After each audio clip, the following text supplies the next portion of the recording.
mootummaan abbaa irree yeroo irraa yerootti qabsoo bilisummaa Oromoon akka sabaatti gabrummaa jalatti kufee kaasee yeroo dheeraaf gaggeessaa ture sana cabsuu, dhabamsiisuu, balleessuu dhaadannoon akkasii yeroo hedduu ni jira.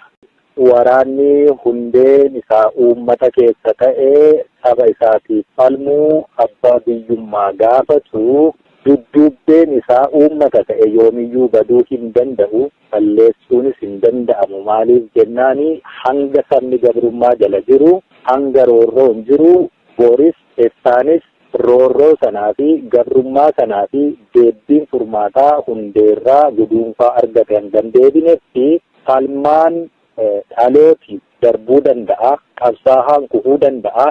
Falmiin sun garuu dhaabbachuu hin danda'u. Kanaaf araara sanatti qophaa hin seenne. Akka gurmuutti immoo mariitiin TPLF akkaataa inni itti seenu mari'annee turree jechuudha. Hanga inni deemuu danda'us hanganuma waliin deemu. Kanaaf iyyuu karaa nagaa TPLF waliinis miti, eenyuyyuu waliinis miti, mootummaan abbaa irree impaayera Itoophiyaa har'a harkaa qabu sammuu nagaatiin tasgabbaa'anii waa xumuranii rakkoo sabootaa boo'icha haadholiif daa'immanii oolchuu danda'utu dhaloota akkasiitu nama akkasiitu barcuma aangoo siyaasaa Itoophiyaa qabatee jirani. Kanaaf iyyuu karaa nagaa hagaa gaala qaawwa lilmee keessa dabarsuu caalaa ulfaata. Hin danda'amu jechuu gabaabaa. Kana siyaasa waan waa hojjechuu danda'uu fi waan jechuu danda'u, waan gochuu danda'u uummata beekudha. Warra barcuma aangoo siyaasaaf qabsaa'ee argatee uummata isaa bilisa baasee waliin jiraata. Ajjeechaan mootummaan abbaa irree Itoophiyaa uummata nagaa Tigraay irratti taasise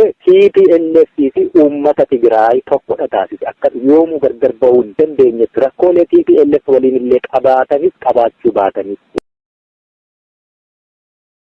Keessan irratti tokko akkan argetti juuntaa guyyaa 15 keessatti mo'attanii dhuguma baa'oo shanee maaliif dadhabdanii humna dadhabdaniiti moo humna waan hin qabaanneef moo maal inni kan jedhutu ka'ee jira jechaadha.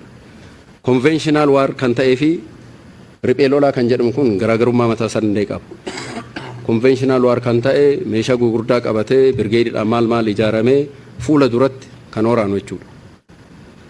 Amalli kaabarratti ture kana ture. Saraawitiidhaan jechaadha raayyaan. Kan riphee lolaa akkasii miti amalli isaa. Loojistiikii uummata keessaa argata, guyyaa siviilii ta'a, uummata wajjin oolaa, waltajjii isin gaggeessan keessa hin oolu, odeeffannoon argata, nama dubbatu ilaala, galgala deemee immoo tarkaanfii sukkanneessa irratti fudhata jechuudha.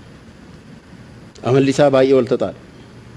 Kana balleessuun kan danda'amu akkuma qurxummiitii jechaadha. Qurxummii Paasifikii yookiin Atlantik Ooshinii keessa guurtee hin dandeessu. Guutumatti balleessuu yoo danda'ame bishaanicha gogsuudha. ፋኖ ለአማራም ለኢትዮጵያም ኩራት ነው። ምን ጥያቄ የለው። በጀግነት ተዋግቷል፣ በጀግነት ይዋጋ ወደፊትም። እሱ የአብይን ውዳሴ ሙገሳ ጠብቆ የሚዋጋ ሳይሆን አገሩ ወዶ የሚዋጋ ስለሆነ ከተነካችበት አይቆም ወደፊትም። አርጓል፣ ያደርጋል፣ እያደረገም ነው ያለው። ይሄ መመስገን አለበት፣ መወደስ አለበት፣ መከበር አለበት። ጥያቄ የለው። ፋኖ ለአማራም ለኢትዮጵያም ኩራት ነው። ምን ጥያቄ የለው። በጀግነት ተዋግቷል፣ በጀግነት ይዋጋ ወደፊትም። እሱ የአብይን ውዳሴ ሙገሳ ጠብቆ የሚዋጋ ሳይሆን አገሩ ወዶ የሚዋጋ ስለሆነ ከተነካችበት አይቆም ወደፊትም። አርጓል፣ ያደርጋል፣ እያደረገም ነው ያለው። ይሄ መመስገን አለበት፣ መወደስ አለበት፣ መከበር አለበት።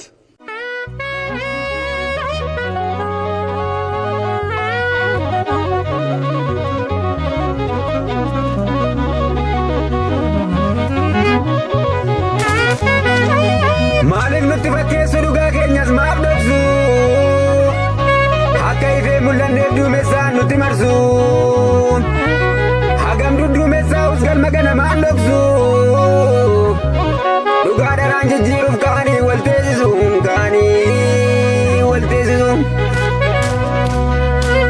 ኦሮሚያን ብዩማ ኦሮሞኒስ ተኩማ አለጋዳን ሳመማ ጅራቴ አንጋማ nuti sirra argamne hundeen keenya ganama haadha gootota deesse kan kee yoom dagatama galmi lafeen jaarame kan dhiigaan utubame gootatu marsee eegaa lubbuudhaan wareegame xurree jaallan kaleessaa hin ta'u maafan dabsa lubbuu kiyyan kusadhuu gumaa dachaa nam baasa, gumaa dachaa nan baasa.